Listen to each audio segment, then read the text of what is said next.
10% 20% 시장이 빠진다라고 했을 때, 그리고 그게 현실로 다가왔을 때 주식 못하겠어 라고 될 것 같으면 빠질 걸 기다릴 필요도 없이 지금 시장에서 나가야 된다. 네, 안녕하세요. 왔니? 네, 안녕하세요. 안녕하세요.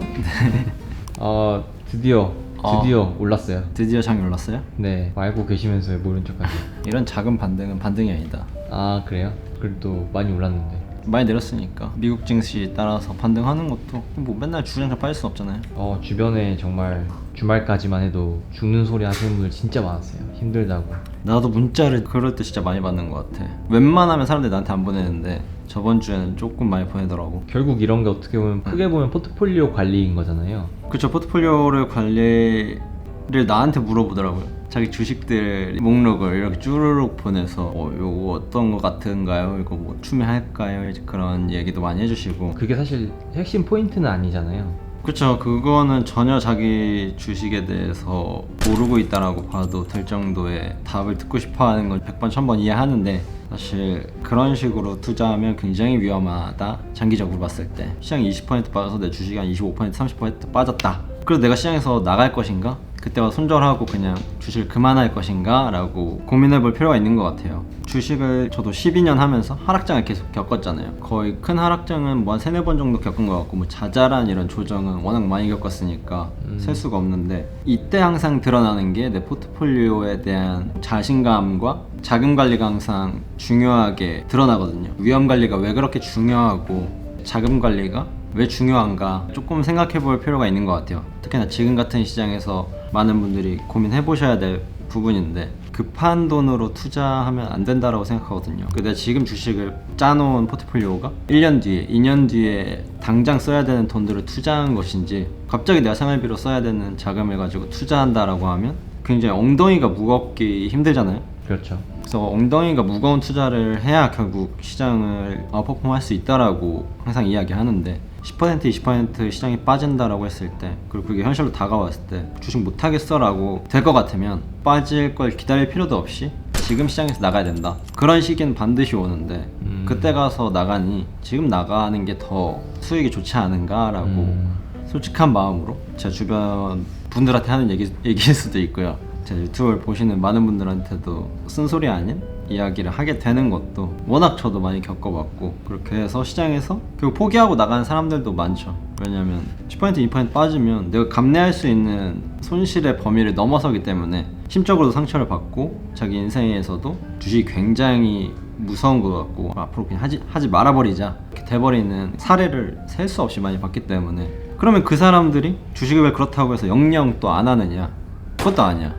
호황기가 오고 이제 주식장이 또 오르는 시기가 항상 오니까, 그럼 그때 되면 또 다시 계좌에 돈을 넣고 주식을 시작한다는 거지. 그럼 그때 가서 이제 위험 관리를 잘한 사람과 도망치듯이 시장에서 나가고 다시 돌아온 사람의 자산 격차는 그 사이에 굉장히 많이 차이가 나 있는 경우를 많이 봤기 때문에, 그렇게 퇴출되지 않으려면 커버할 수 있는 금액의 위험 관리를 해야 된다. 이제 막 주식을 시작한 분들도 많기 때문에 지금 시장이 굉장히 어려울 수 있다라고 생각을 해요. 본인 투자 인생에서 10% 20% 시장이 빠졌을 때, 내 계좌가 반토막 났을 때 극단적으로 한번 상상해 보시고, 그 정도 되면 못 버틸 것 같은 금액인데 라고 하면 금액을 조정하셔야 되고, 하다못해 제가 얼마 전에 핸드폰 케이스를, 근데 제가 이거 하나 사면서도 리서치를 했거든요. 핸드폰 케이스가 어떤 게 좋은 건지, 그리고 광활유리는 사람들이 뭐가 많이 쓰는지, 그래봐야 뭐 2-3만 원 제가 소비를 하면서도 이걸 찾아봤는데, 많은 분들이 본인이 그렇게 2-3년 동안 10년 동안 모아놓은 자산을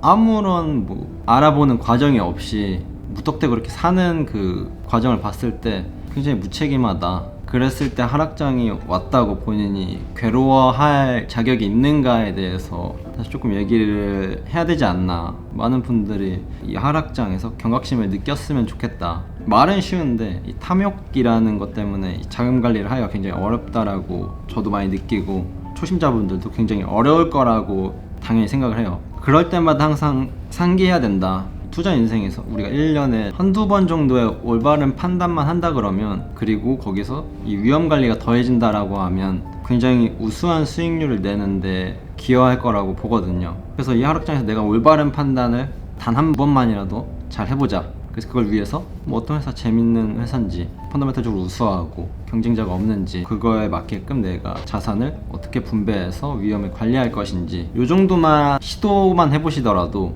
이 앞으로의 투자 인생에서 굉장히 단단한 이 초석이 될 거다라는 뭐 생각을 하거든요. 근데 제가 이렇게 100번, 1000번 이야기해도 뭐 우리 구독자가 뭐 한 30만 명 된다라고 했을 때 3000명도 실천을 안 할 거예요. 공감이 안 되실 거예요. 지금 당장에는. 다만 이제 투자 생활을 지속하시다 보면 제 이야기가 어떤 이야기인지 많이 공감하실 거라고 개인적으로 생각을 합니다.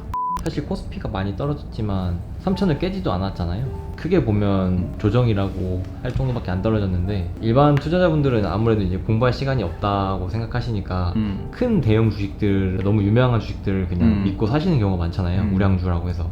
그 중에 하나가 LG화학인데 오늘 LG화학이 거의 10% 넘게 떨어졌거든요. 제가 경험한 팁을 드리자면 그런 악재성 뉴스가 나왔을 때 싸다고 첫날에 진입하는 건 굉장히 위험하다. 왜냐면 첫날에 개파락으로 시작해서 오르는 경우도 있지만 그건 이제 기업 펀더멘탈이 훼손되지 않다라는 게 밝혀졌을 때 반등하는 경우가 많거든요. 근데 많은 분들이 그걸 생각하고 시장이 열리고 나서 하락했을 때 막 이제 싸다고 사는 경우가 있는데, 근데 오늘 같은 경우는 이 리콜이라는 건 어떻게 보면 펀더멘탈을 훼손하는 형태의 악재라고 할 수 있거든요. 근데 이런 형태의 악재가 나오면 장이 끝날 때까지 반등을 하기가 굉장히 어렵다. 그리고 그 추세는 꽤 긴 시간 동안 지속되기도 한다. 그래서 싸다고 악재에 들어가는 거 굉장히 위험하다라는 걸 알았으면 좋겠어요. 그래서 마침 또 이제 9월, 10월에 또 LG에너지솔루션의 또 상장도 예정되어 있는데, 어떻게 보면 지주사 격인 뭐 LG화학이 할인을 다 받고 있는 격이죠.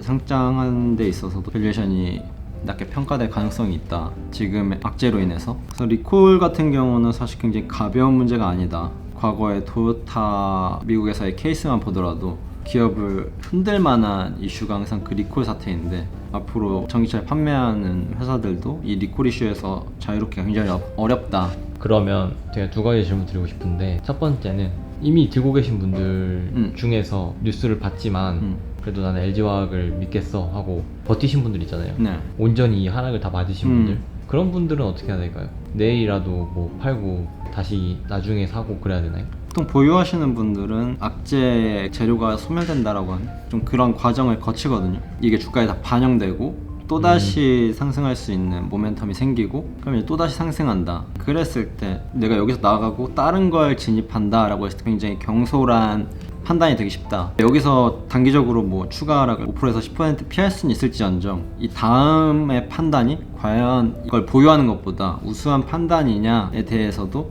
생각해 봐야 되는데, 생각보다 그렇지 못한 경우가 많기 때문에. 이렇게도 볼 수 있겠네요. LG화학은 어떻게 보면 가장 최악의 이슈가 나온 거잖아요. 네, 그러면 사실 새로 진입하시는 분은 제가 좀 주가에 많이 반영됐을 때 진입한다라고 하면 조금 안전하게 사는 거라고 볼 수 있지 않나요? 개인적으로는 그렇게 생각하는데, 당장 이제 에너지솔루션에 이제 상장이 앞두고 있고, 그렇기 때문에 LG 에너지솔루션의 가격을 충분히 보고 사도 되지 않을까. LG 화학보다는 그 본체를 사는 게 조금 더 배터리를 직접적으로 투자할 수 있는 방법이니까. 지금 형태의 배터리는 완전히 안전하다라고 할 수 없기 때문에 많은 이슈가 나올 거고, 그에 따라서 리콜 비용도 계속 나갈 텐데, 그럴 때마다 추가 매수하는 전략을 쓸 건지, 혹은 아직 그런 노이즈에 지쳤어, 다른 주식 좀 더 안전한 거에 할래, 조금 더 마음이 편한 투자를 해도 되고. 개인적으로 배터리 주식을 좋아하기도 하기 때문에 이 리콜 이슈가 항상 조금 아쉽다. 네, 알겠습니다. 오늘 또 좋은 말씀 해주셔서 감사합니다. 네, 그러면 저는 또 다음 시간에 뵙겠습니다. 안녕.